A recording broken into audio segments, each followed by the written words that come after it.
मेरा नाम नीलम है। मेरी उम्र 26 साल है। मेरी शादी को 8 साल हो चुके थे और इन 8 सालों में मेरी सास ने मेरी जिंदगी को मुश्किल कर दिया था।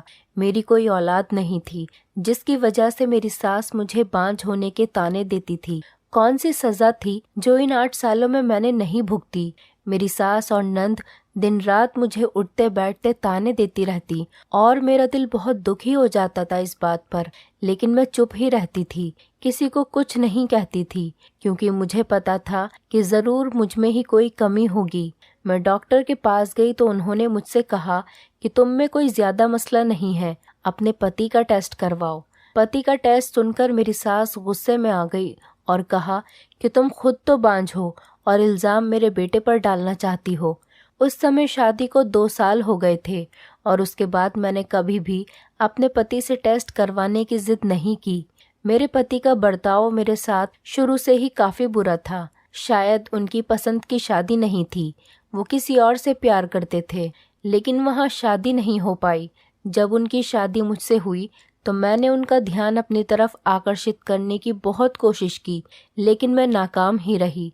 फिर जब 2 साल बीत गए और हमें औलाद न हुई तो वो और ज्यादा मुझसे दूर हो गए। इसके बाद 6 साल मैंने तो बस बांझपन के ताने सुनते हुए गुजार दिए।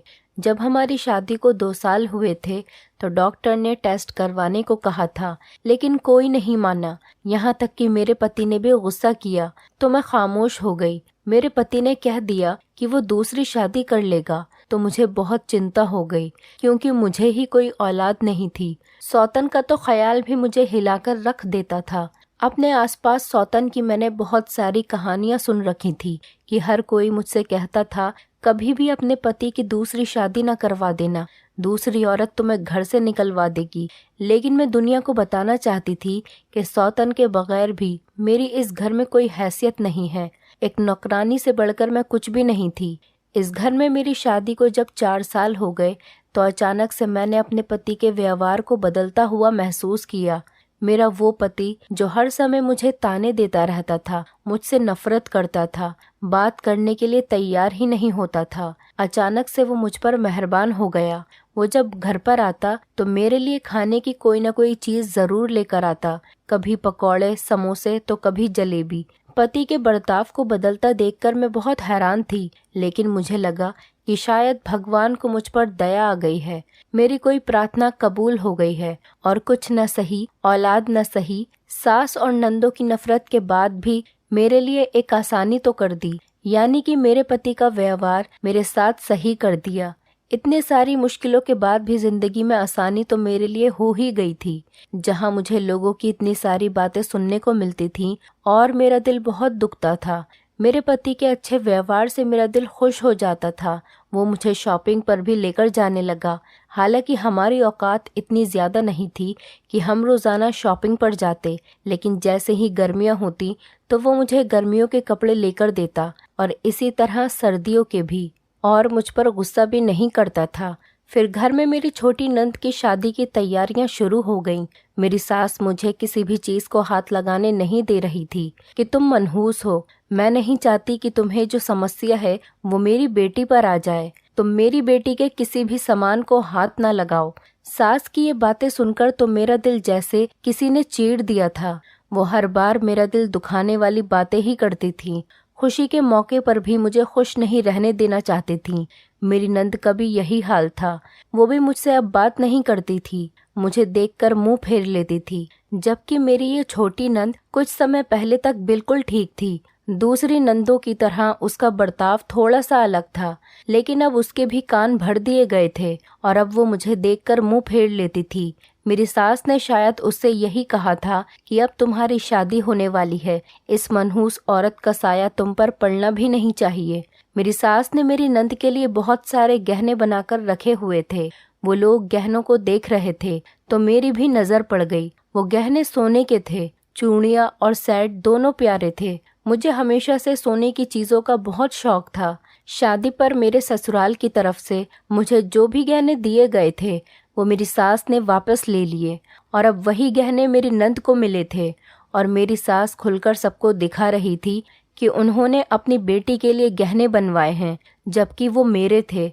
अपनी शादी पर मिलने वाले गहनों को देखकर मेरा दिल खून के आंसू रोने लगा। वो मेरे सुहाग की निशानी थी, उन पर सिर्फ मेरा हक था, क्योंकि वो मेरे नाम पर लिए गए थे। लेकिन अब वो मेरे नहीं थे, बल्कि किसी और को मिलने जा रहे थे।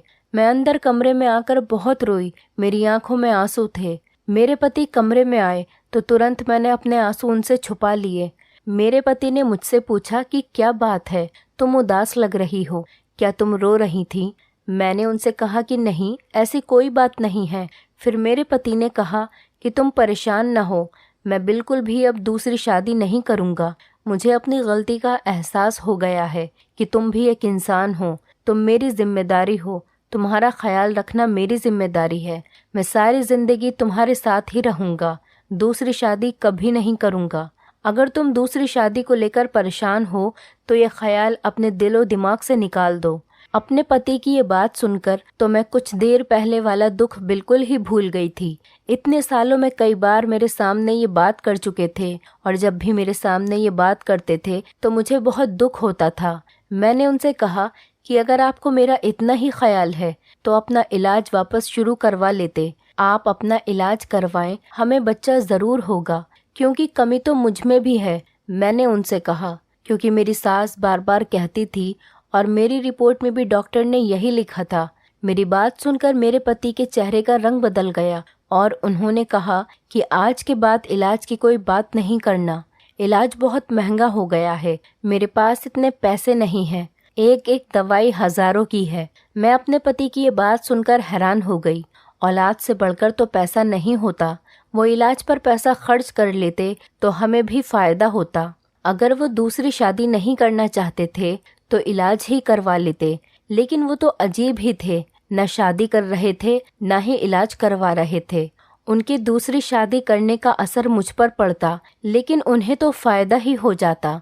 मुझे समझ नहीं आ रही थी, वो तो कर सकते थे बहुत आराम से, उनके पास तो एक मजबूत बहाना भी था और कोई उन्हें कुछ भी नहीं कह सकता था। लेकिन इसके बाद भी वो दूसरी शादी का नाम तक नहीं लेते थे, जबकि शादी के 3 साल तक वो दूसरी शादी की रट लगाए हुए थे। और जब समय ज्यादा हो गया तो अचानक से उन्होंने अपना फैसला बदल दिया और मुझ पर मेहरबान हो गए। ऐसा क्यों हुआ समझ नहीं आ रहा था। ये सारी बातें सोचते सोचते मैं सो गई। सुबह मेरी आंख खुली तो मेरा दिल बहुत बोझल था। शाम को मेरी नंद की मेहंदी थी, घर में शादी की तैयारियां चल रही थीं, लेकिन मुझे किसी भी चीज को हाथ लगाने नहीं दिया जा रहा था। मैं सिर्फ रसोई तक ही थी, मैं वहीं से काम कर रही थी जैसे घर की एक नौकरानी करती है। हर तरफ खुशी का माहौल था, लेकिन मेरा दिल खुश नहीं था। जब मेहंदी लगाने की रस्म आई तो एक औरत ने मुझे बुलाया और कहा कि दुल्हन को मेहंदी लगाओ, तुम दुल्हन की भाभी हो। ये बात सुनकर मेरी सास आपे से बाहर हो गई और उस औरत से लड़ाई शुरू कर दी और कहा कि क्या तुम्हें नहीं पता कि ये लड़की मनहूस है। उस औरत ने कहा कि इसमें इस बेचारी का क्या कसूर है, इसका भी हक है खुशियां मनाए। आज घर में हर कोई खुश है तो फिर इससे ये खुशी क्यों छीनी जा रही है। उसको भी मेहंदी लगाने दे, उसका भी दिल करता होगा अपनी नंद की शादी में खुश होने का। औलाद नहीं हो रही तो इसका ये मतलब नहीं है कि तुम इस बेचारी से इसकी जिंदगी ही छीन लो। अफसोस है आप लोगों पर। वो औरत जो भी थी मेरी सास को उसके मुंह पर बातें सुनाकर गई और अपनी बात खत्म करके वहां से चली गई। पता नहीं कौन थी, मैंने उसे उससे पहले कभी नहीं देखा था, लेकिन मेरी सास ने उस औरत का गुस्सा मुझ पर निकाला और सबके सामने मेरी बहुत बेइज्जती करके मुझसे कहा कि एक तो तुम बंजर जमीन हो जो मेरे बेटे को आबाद नहीं होने देती, ऊपर से तुमने मेरे बेटे पर पता नहीं कौन सा जादू कर रखा है कि मेरा बेटा दूसरी शादी के नाम से ही घबरा जाता है। उसके लिए बहुत सारी लड़कियां मैंने पसंद कर रखी हैं जो कुंवारी हैं। मेरा बेटा बहुत खूबसूरत है, तुम तो उसके लायक भी नहीं। मैंने हमेशा बांझ औरतों को देखा है, उनकी शक्ल ही कुदरत बिगाड़ देती है। तुम्हारी शक्ल भी बिगड़ गई है, लेकिन मैं आज सबके सामने ये वादा करती हूँ कि 1 महीने के अंदर अगर मैंने अपने बेटे की दूसरी शादी नहीं करवाई तो मैं अपना नाम बदल लूंगी। मेरी सास इतना बड़ा बोल सकती थी और सबके सामने बोल रही थी। मुझे तो यकीन ही नहीं आ रहा था, मेरे पैरों तले जमीन ही निकल चुकी थी। मैंने अपने आप को कमरे में बंद कर दिया और रोना शुरू कर दिया।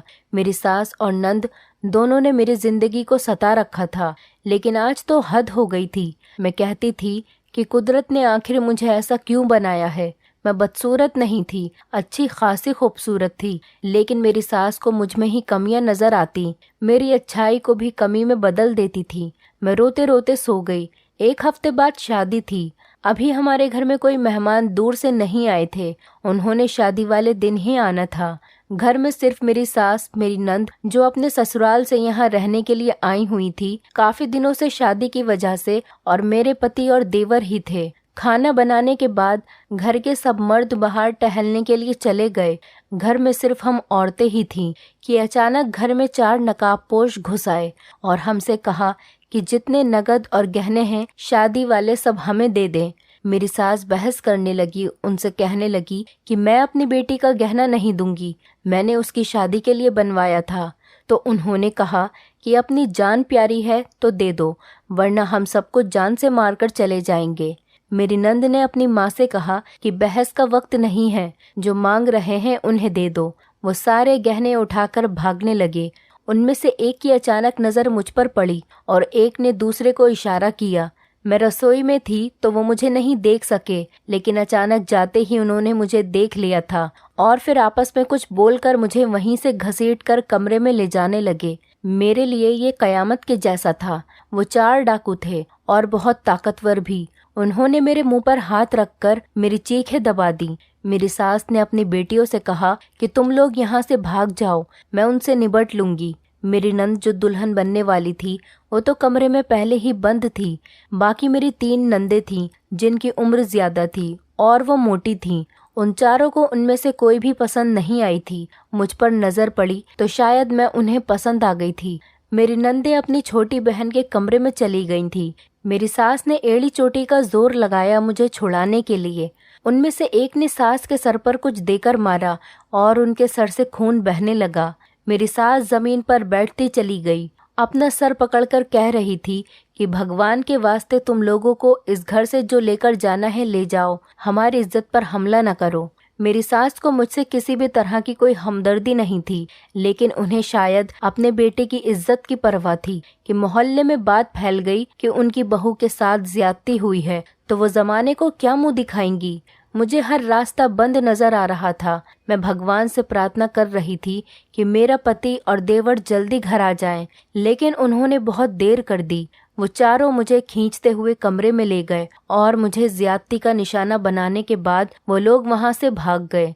मेरी नंद ने सबको फोन करके बुलाया, सब घर पर आ गए। मेरी सास मेरे पास आई और मुझसे कहने लगी कि खबरदार, तुमने इस बात को किसी से भी कहा, अपने पति से भी नहीं करना। जो हुआ सो हुआ, उसे भूल जाओ। हमारे खानदान की इज्जत का सवाल है। अगर बाहर लोगों को ये बात पता चली तो मेरा बेटा किसी को मुंह दिखाने के काबिल नहीं रहेगा। मुझ पर तो जैसे कयामत ही गुजर रही थी। मुझे तो सास की कोई भी बात सुनाई नहीं दे रही थी और ना ही मैं समझ पा रही थी। मेरे साथ जो हुआ वो तो मेरे दिल को चीरने के लिए बहुत था। मुझे ऐसा महसूस हो रहा था कि किसी ने मेरा कलेजा बाहर निकाल दिया हो। मुझ पर जो गुजर रही थी, सास को उससे कोई सरोकार नहीं था। उन्होंने तो बस अपने बेटी की फिक्र की थी कि बेटा जमाने में किसी को मुंह दिखाने के काबिल नहीं रहेगा। एक औरत होकर वो एक औरत का दर्द नहीं समझ पा रही थी। मैंने और मेरी सास नंदों ने इस बात को राज रखा। पूरे 1 महीने तक घर में डाकू आए थे और गहने ले गए। शायद किसी ने चुगली लगाई थी, शायद किसी ने चुगली लगाई थी कि इस घर में गहने पड़े हुए हैं, यहाँ पर शादी है। मेरी सास जो हर आने जाने वाली औरत को गहने दिखा रही थी अपने मनोरंजन के लिए, उनमें से ही किसी ने ये बात उनको पहुंचाई थी और ये बात यहाँ तक आ गई।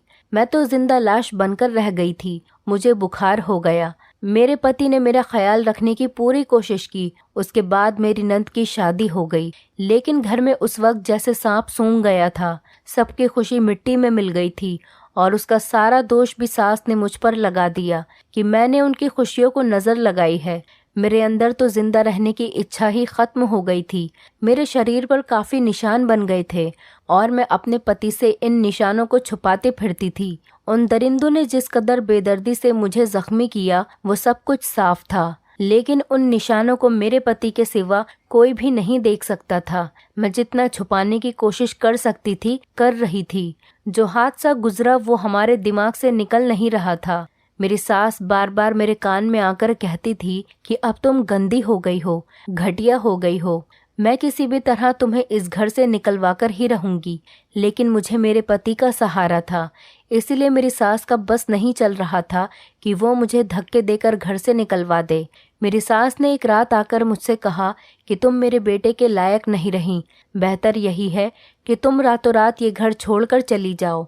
इतने सालों से तुम्हारा मनहूस साया मेरे बेटे के सर पर है, उसकी जान छोड़ दो। एक तो बांझ हो, ऊपर से गंदी हो गई हो। सास ने मुझसे कहा, लेकिन मैंने उनसे कहा कि आप खुद सोचो मैं कहाँ जाऊंगी, मेरा तो कोई ठिकाना ही नहीं था।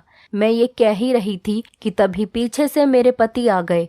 उन्होंने सिर्फ इतनी सी बात सुनी जो मैंने बोली और माँ से कहा, इसे निकालने का भी नहीं सोचना, ये मेरी बीवी है और मैं सारी जिंदगी इसके साथ ही रहूंगा, दूसरी शादी नहीं करूंगा। अब तो मेरी सास और भी ज्यादा मजबूर हो गई थी कि उन्होंने मेरी बात सुनकर अंदाजा लगा लिया था। मेरी सास मुझे घर से जाने का कह रही थी। इसके जवाब में मैंने ये सब कहा। इसी परेशानी में 3 हफ्ते गुजर गए और मेरी तबीयत खराब होने लगी। मैंने अपनी तबीयत में एक ऐसा बदलाव महसूस किया कि मुझे यकीन ही नहीं आ रहा था कि ये सब सच था। लेकिन जब मेरी हालत ज़्यादा ख़राब हुई और मुझे उल्टियाँ होने लगीं, तो मेरी हालत देखकर मेरी सास के चेहरे का रंग फीका हो गया था।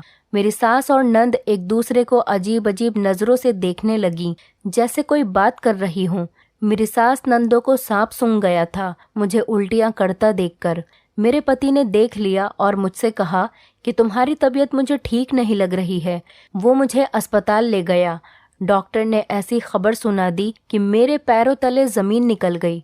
खुशी की खबर थी, लेकिन मेरे लिए नहीं थी। मेरे पति का रंग भी सुनकर फीका पड़ गया और फिर वो नॉर्मल हो गए और मुझे खुशी से गले लगा लिया और फिर मुझे घर ले आए और रास्ते में मिठाई भी ली। घर आकर सब घर वालों को इकट्ठा किया और कहा, आज मैं आपको एक बहुत बड़ी खुशखबरी सुनाने वाला हूँ कि मैं बाप बनने वाला हूँ। ये खबर सुनकर तो मेरी सास और नंदों के सर पर आसमान गिर गया था। मेरी सास ने कहा कि ये बच्चा तुम्हारा नहीं है। उनकी बात सुनकर मेरे पति को गुस्सा आ गया। उन्होंने कहा कि मैं 8 साल से औलाद के लिए तरस रहा हूँ और आज कुदरत ने मुझे ये खुशी दी है, तो आप मेरी इस खुशी को भी ख़त्म करना चाहती हैं। अपने दूसरे बेटों के बाप बनने की खुशी में तो आप खुश हुई थी हमेशा से, तो फिर मेरी खुशी में इस तरह के शब्द बोलकर मेरा दिल क्यों दुखी कर रही हैं। मेरे पति ने ऐसी बात बोली कि मेरी सास चुप हो गई। सारा मामला क्या था मुझे समझ आ गया था और मेरी सास जो हर वक्त मुझे ताने देती रहती थी, जो 8 सालों में न हुआ वो अचानक उस हादसे के बाद कैसे हो गया, सोचने वाली बात थी। मेरी सास मुझसे नजरें नहीं मिला पा रही थी, जो हर समय मुझे ताने देती रहती थी कि मैं बांझ हूँ और वो अपने बेटे की दूसरी शादी करेगी। आज उनकी बात गलत साबित हो गई। जो वो मुझे कहती थी वो मैं नहीं उनका बेटा था। पति तो जैसे हवा में थे। मुझसे ये बर्दाश्त नहीं हो रहा था मैं उन्हें धोखे में रखूं। मैंने सोचा कि मैं उन्हें सारी हकीकत बता दूंगी, लेकिन मेरी सास ने कहा कि अपने पति से कुछ मत कहना, जो हुआ सो हुआ, अब उस बच्चे को रख लो। मेरा बेटा तो वैसे ही बांझ निकला है, उन्हें समझने दो। कुछ चीज़ों को राज रखने में ही हमारी भलाई है। मेरी सास मुझसे ये सब बातें कर ही रही थी तो मेरे पति ने सुन लिया। वो ना जाने अचानक कहाँ से आ गए। हम दोनों से कुछ नहीं कहा, लेकिन कमरे में चले गए। मैं उनके पीछे पीछे कमरे में आ गई और उनसे कहा कि मुझे माफ़ कर दें। मैं तो आपको सब कुछ बताना चाहती थी कि मेरे साथ क्या हुआ है, लेकिन आपकी माँ ने मुझे रोक रखा था इतने समय से। मेरे पति ने कहा कि मुझे मालूम हो गया था कि तुम्हारे साथ ये हादसा हुआ है, लेकिन मैं अपनी इज्जत की खातिर चुप था और अपने होठ सी लिए थे, और मुझे ये भी मालूम था कि मैं बांझ हूँ। आज से 4 साल पहले मैंने अपना टेस्ट करवा लिया था। डॉक्टर ने मुझसे कहा था कि मैं कभी बाप नहीं बन सकता, कमी मुझ में है। इसीलिए मैंने तुम्हारे साथ अपना बर्ताव सही रखा, क्योंकि दूसरी शादी का कोई फायदा नहीं था। अगर मेरी दूसरी शादी हो गई तो ये राज सबके सामने आ जाता, लेकिन न जाने मुझे ऐसा क्यों लग रहा था कि ये बच्चा मेरा ही है। क्योंकि पिछले 3 महीने से मैं एक हकीम से दवाई ले रहा था और उसने मुझसे कहा था कि शर्त है तुम्हारी संतान होगी 3 महीने के अंदर। मेरे पति अजीब अंदाज में बोल रहे थे, जैसे उन्हें यकीन हो गया कि ये बच्चा उनका ही है, लेकिन वे खुद भी सोच रहे थे कि आखिर मामला क्या है। मैंने उनसे कहा कि हम इस बच्चे का टेस्ट करवा लेते हैं, सारी हकीकत सामने आ जाएगी। ये सारा समय हमने इसी सोच में गुजार दिया। जब बच्चा पैदा हुआ तो उसका टेस्ट हुआ तो मेरे पति का ही बच्चा था। हकीम की दुआओं ने असर किया था। मैं उस हादसे को सपना समझकर भूल गई, अपनी सास को सारी बात बता दी। अब मेरा दिल भी आराम से था कि मेरी गोद में मेरे पति का ही बच्चा है और मेरा पति भी बहुत खुश था, सास भी खुश थी। लेकिन फिर उन्होंने मेरे पति से कहा कि इसके साथ इतना बड़ा हादसा हो चुका है, ये गंदी हो गई है, इसे घर से निकाल दो, बच्चा हम रख लेते हैं। मेरे पति ने मेरी सास से कहा कि इस औरत ने इतने साल मेरी बात छुपाई है, तो क्या मैं इसकी एक बात नहीं छुपा सकता। मेरे पति की ये बात सुनकर मेरी आंखों में आंसू आ गए थे। अब हमारी जिंदगी पूरी हो गई थी। जो हादसा हुआ था वो नाकाबिले बर्दाश्त था, लेकिन ये दुनिया नाश्वर है और हम सबको ये दुनिया छोड़कर एक न एक दिन जाना ही है, क्योंकि हर किसी को पूरा जहां नहीं मिलता। दोस्तों, उम्मीद करती हूँ आपको हमारी कहानी पसंद आई होगी। कहानी पसंद आई है तो वीडियो को लाइक करें, चैनल पर नए हैं तो चैनल को सब्सक्राइब करें और हाँ, नोटिफिकेशन बेल को जरूर दबाएं ताकि अगली अपडेट सबसे पहले आपको मिले।